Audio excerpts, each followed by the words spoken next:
Dear students, welcome to Learner's World. In this video, I'm going to talk about a short story, The Cope and the Anthem by O. Henry, FAUGP MDC English, Introducing Print and Digital Narratives, first semester, Calcutta University. O. Henry was an American writer known for his short stories. William Sidney Potter, known by his pen name O. Henry. O. Henry എന്ന് പറയുന്നത് William Sydney പോട്ടറിൻ്റെ pen നെയിമാണ്. ഒരു American റൈറ്ററാണ്, അതുപോലെ short story റൈറ്ററാണ്. Short സ്റ്റോറീസിലാണ് O Henry അറിയപ്പെടുന്നത്. Then summary of the cop and the anthem. It's a short story, was originally published in the collection the 4 million, it published in 1906. The cop and the anthem എന്ന് പറയുന്നത് ഒരു short സ്റ്റോറിയാണ്. Publish ചെയ്തിരിക്കുന്നത് ഒരു short story കളക്ഷനിലാണ്, the 4 million എന്ന് പറഞ്ഞിട്ടുള്ള. It published in 1906. It follows the adventures of Soapy, a homeless man in New York City, as he tries to get arrested so he can spend the winter in the warmth of jail. അപ്പോൾ ഇത് എല്ലാ protagonist ഒരു soapy എന്ന് പറഞ്ഞിട്ടുള്ള ഒരു ക്യാരക്ടറാണ്. സോപ്പിൻ്റെ miss അഡ്വഞ്ചേഴ്സാണ് ഇതിൽ portray ചെയ്തിരിക്കുന്നത്. സോപ്പി ഒരു ഹോംലെസ് മാനാണ്, അതുപോലെ ഒരു ജോബ്ലെസ് മാനാണ്, ഒരു വാഗബോണ്ടാണ്. അതായത് അലഞ്ഞു തിരിഞ്ഞ് നടക്കുന്ന, ജോബില്ലാത്ത, ഒരു വീടൊന്നുമില്ലാത്ത ഒരു ആളാണ് സോപ്പി. അപ്പോൾ സോപ്പിൻ്റെ വലിയൊരു ആഗ്രഹമായിരുന്നു വിൻ്റർ ആകുന്ന സമയത്ത് വിൻ്റർ ആകാൻ പോവുകയാണ്. അപ്പോൾ വളരെയധികം റെസ്റ്റ്ലെസ് ആയിരുന്നു സോപ്പി. അതായത് സോപ്പിക്കൊരു വീടൊന്നുമില്ല, ഒരു പാർക്കാനൊരു സ്ഥലമില്ല. അതുകൊണ്ട് തന്നെ സോപ്പി റെസ്റ്റ്ലെസ് ആയിരുന്നു. സോപ്പി ആഗ്രഹിച്ചിരുന്നത് അറസ്റ്റ് ചെയ്യണമെന്നായിരുന്നു.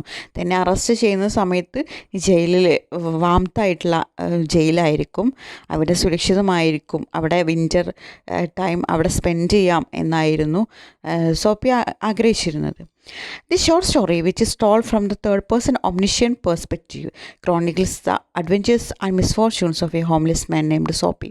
അപ്പോൾ ഈ ഒരു ഷോർട്ട് സ്റ്റോറി തേർഡ്-പേഴ്സൺ omniscient പെർസ്പെക്റ്റീവിലാണ് ഇത് നരേറ്റ് ചെയ്യുന്നത്. സോപ്പി ഒരു ഹോംലെസ് ആയിട്ടുള്ള ഒരു ആളാണ്. അയാളുടെ മിസ്ഫോർച്യൂൺസും അഡ്വഞ്ചേഴ്സും ഒക്കെയാണ് ഇതിൽ ചിത്രീകരിച്ചിരിക്കുന്നത്.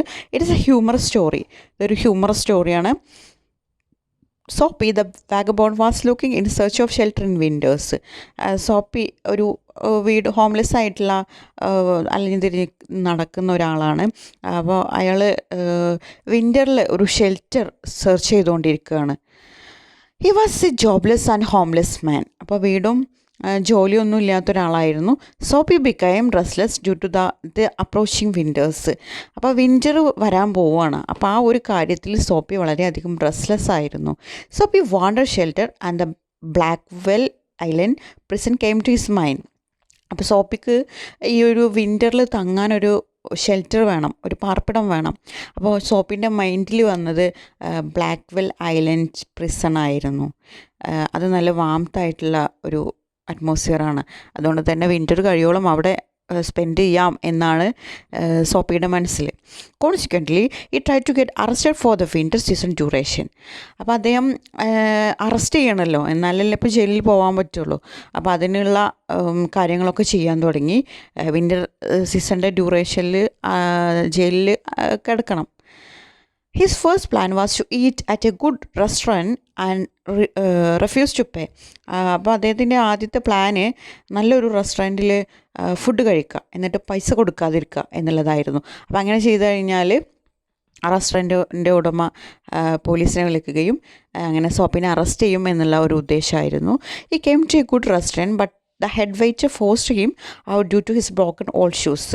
അങ്ങനെ ഒരു നല്ലൊരു റെസ്റ്റോറൻറ്റിലെത്തി, പക്ഷെ അതിൻ്റെ ഹെഡ് വെയ്റ്റർ പുറത്തേക്ക് തന്നെ തള്ളി വിട്ടു എന്നാണ് പറയുന്നത് ആ ഒരു റെസ്റ്റോറൻറ്റിൻ്റെ. കാരണം സോപ്പി ധരിച്ചിരുന്നത് ഒരു ബ്രോക്കൺ ഓൾഡ് ഷൂസ് ആയിരുന്നു.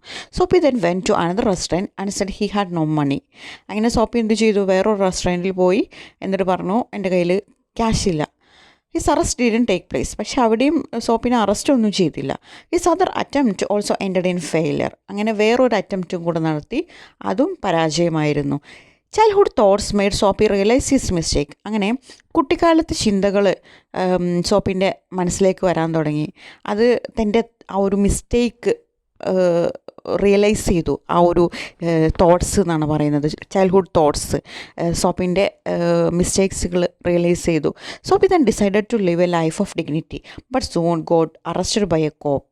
അങ്ങനെ സോപ്പി തീരുമാനിച്ചു ഒരു ഡിഗ്നിറ്റി, ഒരു പ്രൈഡിൽ അല്ലെങ്കിൽ ഒരു അഭിമാനത്തോടു കൂടെ ജീവിക്കാം എന്ന് തീരുമാനിച്ചു. പക്ഷേ അപ്പോഴേക്കും കോപ്പ് മീൻസ് പോലീസ്മാൻ വന്നിട്ട് സോപ്പിനെ അറസ്റ്റ് ചെയ്തു. അങ്ങനെ 3 months ആ വിൻ്റർ ഡ്യൂറേഷൻ സോപ്പി ആഗ്രഹിച്ചതുപോലെ തന്നെ ജയിലിലായിരുന്നു താമസിച്ചിരുന്നത്, സ്പെൻഡ് ചെയ്തിരുന്നത്. Thank you.